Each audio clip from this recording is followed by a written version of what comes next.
नमस्ते प्रणाम दीदी बहनी नीलम धुरिया में हमार नाम बा। नमस्ते प्रणाम चाची माई बहनी दीदी, हम मंजू वर्मा। स्वागत बा मंजू नीलम का संघर्ष 142 की चैनल में।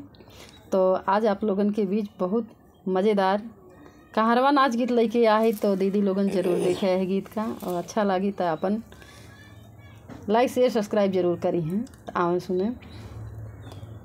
बारहो ने बुलवा हम बाया न पौली मोर बलमुआ हो, गागरी मेरा लरहम हो मोर बलमुआ हो, गागरी भरा सो हम हो।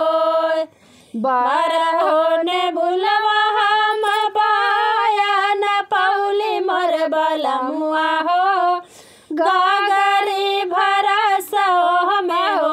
मोर बलमुआ हो, गागरी भरा सो हम हो।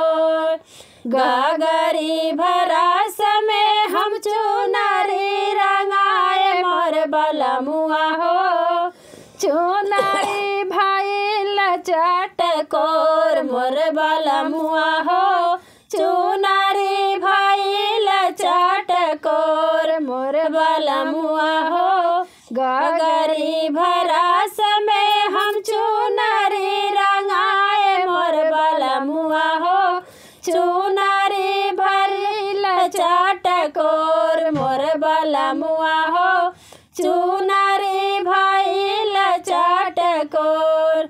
चुनरी पहिरा मसुतली वसरवा मोर बलमुआ हो, चोरवा झुकी जाए मोर बलमुआ हो, चोरवा झुकी जाए।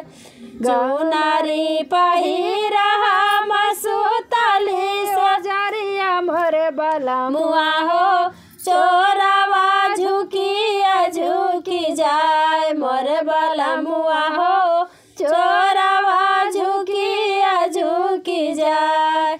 किया तू ही चोरवा झुकी जाए मोर बलमुआ हो, हम तो हाई चोरवा के पतो मोर बलमुआ हो, हम तो हाई चोरवा के पतो मोर बलमुआ हो।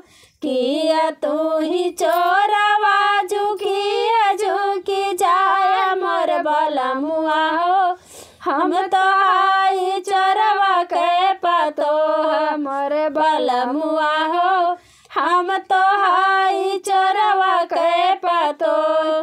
सासुरु तलोट मोरयान धान सोनवा मोर बलमुआ हो, जेठाऊ लुटाई देनु गाय मोर बलमुआ हो, जेठाऊ लुटाई देनु गाय मोर बलमुआ हो।